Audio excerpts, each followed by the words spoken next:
Walk into any modern garden center, and you'll find the same tomatoes, the same cucumbers, the same bland everything designed for supermarket shelves.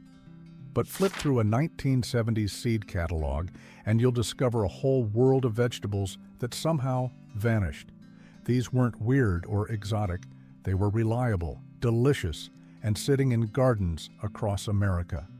These are 15 forgotten vegetables people in the 70s grew that need to come back.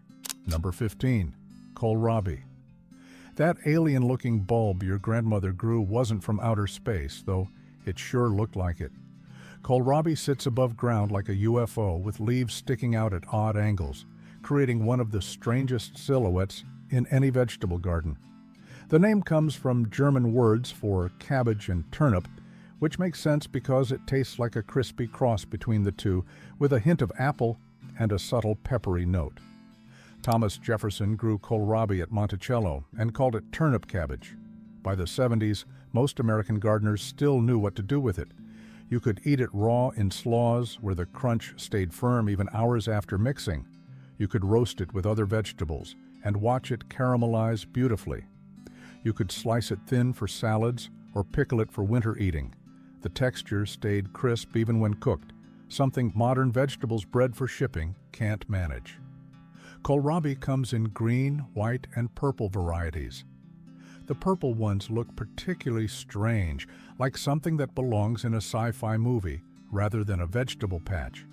But all varieties pack serious nutrition, including loads of vitamin C, enough to meet your daily requirement in 1 cup, along with plenty of fiber and potassium. It's part of the cabbage family, which means it also contains beneficial compounds that support overall health. The beauty of kohlrabi is how fast it grows. From seed to harvest takes only about 60 days, making it perfect for succession planting. You could plant it early in spring, harvest in early summer, plant again, and get a fall crop before frost. 2 harvests from one vegetable that most modern gardeners have never tasted. Seed catalogs from the 70s always included at least 2 or 3 kohlrabi varieties, usually with names like Early White Vienna, Early Purple Vienna, and Grand Duke Hybrid. Now, you have to hunt for it. Most garden centers don't carry it because modern gardeners don't recognize it. Their loss, really, because kohlrabi is one of the easiest, most reliable vegetables you can grow. Number 14, salsify. If you've never heard of salsify, you're not alone. This white-rooted vegetable got called oyster plant because people swore it tasted like oysters.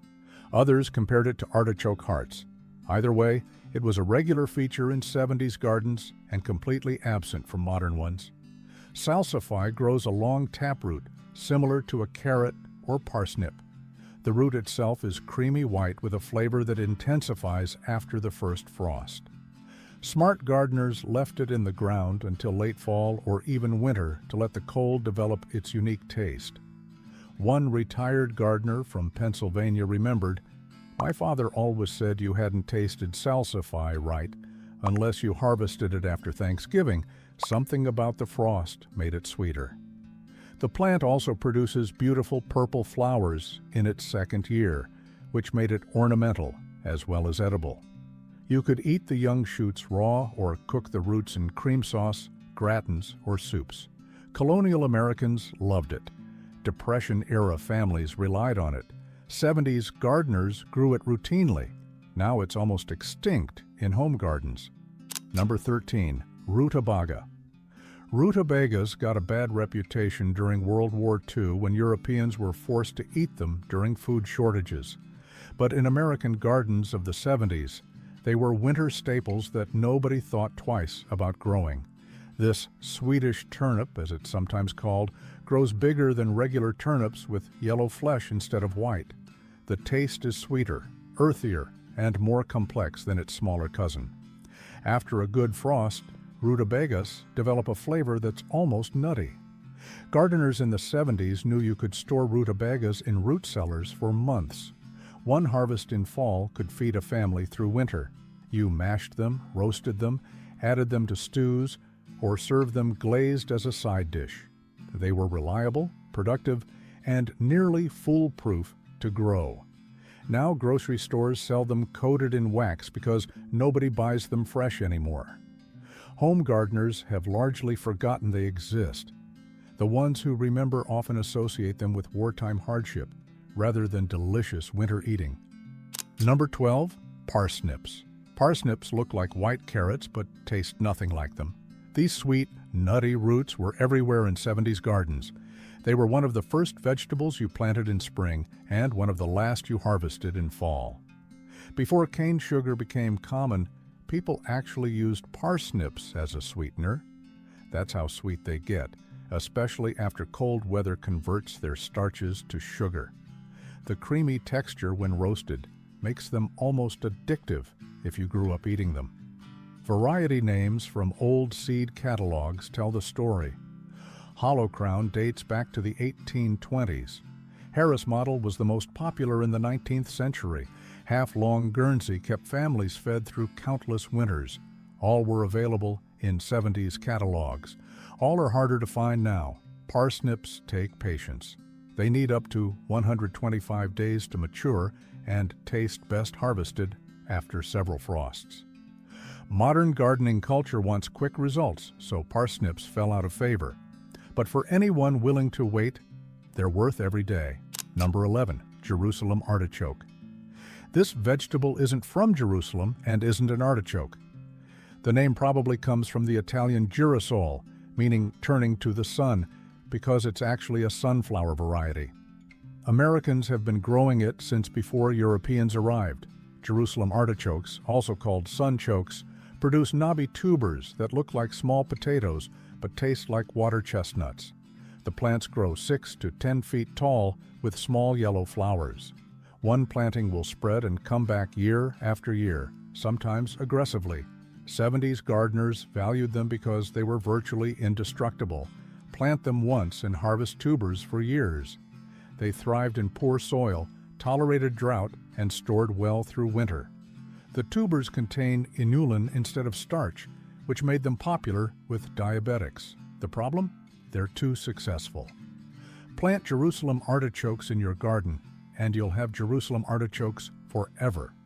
They spread like weeds and can be difficult to eradicate.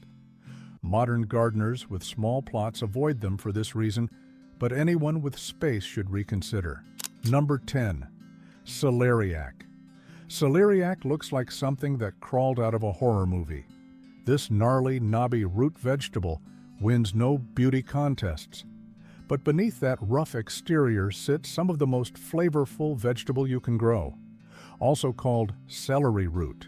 Celeriac tastes like celery, and parsley had a child with better texture. The interior is creamy white and can be eaten raw, roasted, mashed, or pureed into soups.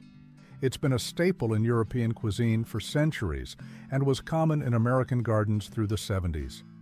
Giant Prague, the most popular variety, dates back to 1871. 70s gardeners could buy it from any decent seed catalog. Modern gardeners often have never heard of it, despite the fact that fancy restaurants serve it all the time. Celeriac takes a long growing season and prefers cool weather, which makes it perfect for fall gardens. The roots store exceptionally well and actually improve in flavor after a month or two in cold storage. One harvest provides fresh vegetables well into winter. Number 9, cardoon. If you think artichokes are fancy, try their bigger, tougher cousin. Cardoons grow thick stalks like celery on steroids, reaching up to 5 feet tall. The stalks need to be blanched before eating, which means mounding soil around them to keep them white and tender. Mediterranean cooks have used cardoons for centuries. They were popular in California and southwestern gardens during the 70s because they thrive in hot climates. The slightly bitter taste pairs beautifully with cheese, which is why Italian and French recipes feature them prominently. Growing cardoons requires work. You have to blanch the stalks, which means extra labor. You have to deal with thorns on some varieties, and you need space because these plants get enormous. But for gardeners who knew what they were doing, cardoons were absolutely worth it. Modern seed catalogs rarely list cardoons. Modern gardeners have no idea what they're missing. The few heirloom enthusiasts who still grow them guard their seeds like treasure. Number 8. Scorzonera. Black salsify, as scorzonera is commonly called, looks even stranger than regular salsify. The skin is coal black, but the interior flesh is pure white. The flavor is milder and sweeter than regular salsify, without the oyster taste some people find off-putting. Europeans, especially Germans and French, never stopped eating scorzonera, but American gardeners mostly forgot about it after the 70s. It stores exceptionally well, tastes delicious roasted or in soups, and provides nutrition through winter when fresh vegetables are scarce. Scorzonera grows like a carrot and needs deep, loose soil. The roots can reach a foot long and need at least 100 days to mature. Harvest comes late in fall after frost sweetens the flavor. One unusual benefit, scorzonera was used medicinally in the past and supposedly had healing properties. Whether that's true or not, it's certainly rich in iron and fiber. Number 7. Hamburg parsley. Regular parsley gives you leaves for garnish. Hamburg parsley gives you both flavorful leaves and a parsnip-like root. It's basically two vegetables in one plant, which made it popular with 70s gardeners trying to maximize garden space. The roots look like thin parsnips and taste like a combination of parsley and celery root. Europeans, particularly Germans, use it extensively in soups and stews. American gardeners in the 70s recognized its value. Modern American gardeners don't even know it exists. Hamburg parsley roots store well and can be harvested from fall through early spring if mulched heavily. The leaves provide fresh parsley flavor all season long. Plant it once and get months of harvests from both ends of the plant. Number 6. Good King Henry. This leafy green has been grown in Europe since ancient times. It's sometimes called poor man's asparagus because the young shoots taste remarkably similar to asparagus when cooked. The mature leaves cook up like spinach. Good King Henry is a perennial, which means you plant it once and harvest for years. 70s gardeners valued perennial vegetables because they reduced annual planting work. Modern gardeners seem to have lost interest in plants that require long-term commitment. The plant produces edible shoots in spring, tender leaves through summer, and seeds in fall. Every part can be eaten. It thrives in partial shade and poor soil where other vegetables struggle. For a plant this useful and undemanding, its near disappearance from gardens is baffling. Number 5. Orach. Also called mountain spinach, orach produces beautiful leaves in shades of red, purple, yellow, and green. It grows tall like amaranth, but tastes milder than spinach with a subtle salty flavor. Medieval cooks used orach extensively. 70s gardeners grew it as both food and ornamental. The colored varieties made gardens gorgeous while providing nutritious greens. Unlike spinach, orach thrives in hot weather and poor soil. You can harvest orach leaves continuously through summer, something spinach can't manage. The young leaves work raw in salads. Mature leaves cook beautifully. Seeds can be saved and sprouted for winter greens. Modern seed catalogs occasionally list orach, but it's usually filed under exotic rather than everyday vegetable, where it belongs. Number 4. Sea kale. Along coastal areas of Europe, sea kale grows wild in sandy soil near the ocean. Gardeners brought it inland and cultivated it for centuries. The shoots, when blanched white, taste delicate and slightly nutty. Sea kale is a perennial that takes 2 years to establish, but then produces for decades. 70s gardeners who planted it enjoyed harvests for years without replanting.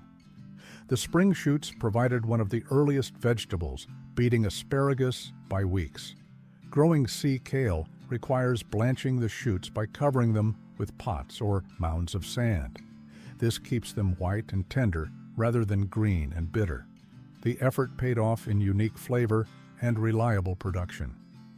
Very few American gardeners grow sea kale anymore. European gardeners, particularly in Britain, never abandoned it. Maybe we should take the hint. Number 3. Skirret. Tudor England loves skirret. These sweet white roots taste like parsnips but more delicate. They grow in clusters rather than single roots, which makes harvesting interesting. You pull up one plant and get a handful of slender roots. Skirret was praised in medieval texts for its flavor and was grown continuously through the 70s in heirloom-focused gardens. The roots are rich in carbohydrates and make excellent roasted vegetables or sweet desserts. The plant is perennial in mild climates and can be left in the ground year-round in some areas. This made it valuable for gardeners wanting reliable crops without annual replanting. Modern gardeners have forgotten it almost entirely. Finding skirret seeds requires searching specialty catalogs or joining seed-saving exchanges. But for anyone interested in historical vegetables, it's worth the hunt. Number 2. Chard. Wait, you might say, chard isn't forgotten. You can buy it at any grocery store. True, but the varieties from the 70s were different. Seed catalogs listed rhubarb chard with brilliant red stems, bright lights with rainbow colors, and Fordhook giant with massive leaves. Modern grocery stores sell boring green chard bread for shipping. The colorful, flavorful varieties that made 70s gardens beautiful have been pushed aside for commercial types. Home gardeners can still grow the good stuff, but most don't bother. Chard is ridiculously easy to grow. Plant it once and it produces for months, even in summer heat that wilts spinach. The leaves work like spinach, the stems cook like celery. One plant provides ongoing harvests with minimal care. 70s, gardeners grew chard as ornamental borders that also provided food. Modern gardeners should rediscover what we lost. Number 1. Ground cherry. These small yellow fruits grow inside papery husks like tiny Chinese lanterns. They're related to tomatoes but taste like pineapple. And vanilla had a baby with hints of tropical fruitiness that's completely unique. American homesteaders grew them extensively, and 70s gardeners still planted them regularly alongside their regular tomatoes and peppers. Ground cherries drop from the plant when ripe, which makes harvesting easy and almost fun. Just collect them from the ground like gathering golden treasures. The papery husks protect the fruit and signal ripeness by changing from green to tan. They store well in their husks for weeks at room temperature and even longer in the refrigerator, making them one of the few fresh fruits that keep without canning or freezing. The flavor is genuinely extraordinary, sweet but not cloying, with complexity that makes you keep reaching for another one. They make incredible jams that put grape jelly to shame. Pies made with ground cherries taste like exotic desserts from expensive restaurants. And fresh eating? Kids loved hunting for the fallen fruit like an edible treasure hunt, competing to see who could find the most. The plants sprawl like tomatoes and produce prolifically once they start fruiting. One planting can yield pounds of fruit through fall, with plants continuing to produce until hard frost kills them. They're nearly pest-free and tolerate poor soil better than most fruiting plants. They'll even self-seed in mild climates, coming back year after year without replanting. Modern gardeners rarely grow ground cherries despite how easy and productive they are. A few heirloom enthusiasts keep the tradition alive, but most people under 40 have never tasted one. Some have never even heard of them. Yet these were sold at farm stands and farmers markets throughout the 70s, right next to the tomatoes and sweet corn. Why they vanished. These vegetables didn't disappear because they weren't good. They vanished because commercial agriculture needed vegetables that could survive mechanical harvesting, long-distance shipping, and weeks in storage. Flavor, nutrition, and growing ease didn't matter if the vegetable bruised during transport.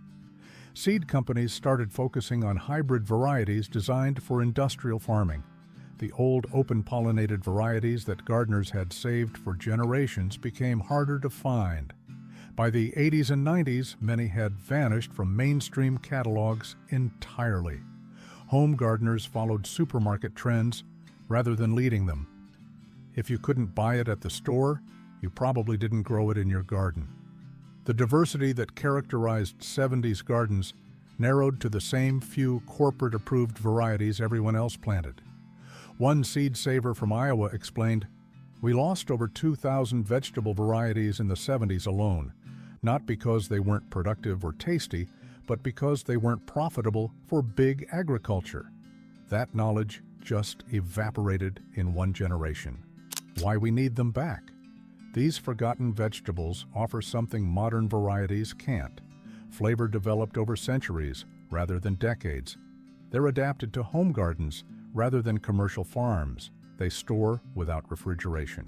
They resist pests and diseases because they evolved alongside them. Growing them preserves genetic diversity that could be crucial if modern agriculture faces catastrophic crop failures. Every lost variety is lost genetic information that took hundreds of years to develop.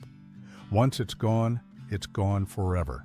But honestly, the best reason to grow them is simple. They taste better. A roasted parsnip after the first frost beats any carrot you'll find at a supermarket. Salsify has flavors modern vegetables can't touch. Kohlrabi provides crunch and sweetness that hybrid vegetables lost in exchange for shipping tolerance. These vegetables also connect us to the past in tangible ways.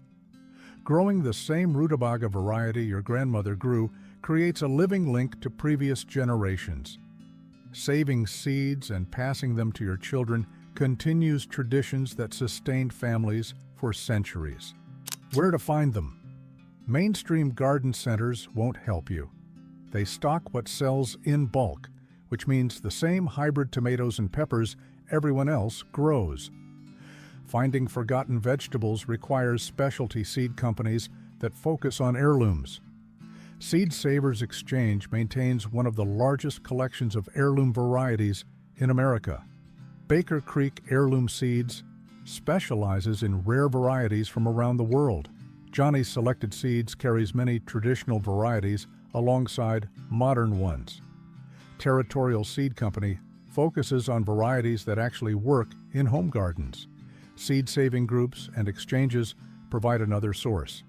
Join local gardening clubs or online communities where members trade seeds. Many gardeners who grow heirloom varieties are eager to share with others interested in preserving them. Some vegetables, like kohlrabi and rutabaga, are easier to find than others. Skirret and sea kale require more searching, but all of them are still available if you're willing to look beyond the mainstream sources. The 70s weren't that long ago, but the vegetable diversity of that decade seems like ancient history now.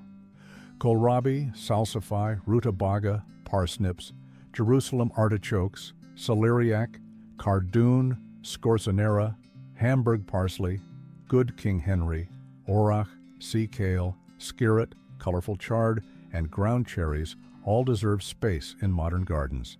Not because they're nostalgic curiosities, but because they're genuinely useful plants with flavors and characteristics worth preserving. They represent centuries of careful selection by gardeners who valued taste, nutrition, and reliability over shipping distance. The generation that grew these vegetables in the 70s is still around. Their knowledge hasn't vanished yet, but it will if younger gardeners don't start learning and preserving these varieties now. Seed catalogs can disappear in a year. Varieties can go extinct in a generation. Growing these forgotten vegetables isn't about recreating the past. It's about reclaiming what we lost and ensuring it doesn't disappear completely. Your garden doesn't need to look like everyone else's. It doesn't need to stock the same vegetables as the supermarket. It can be a living library of flavors and traditions that commercial agriculture tried to erase. If you enjoyed learning about these forgotten vegetables, please like and subscribe to our channel for more stories about the food and gardening traditions that shaped America.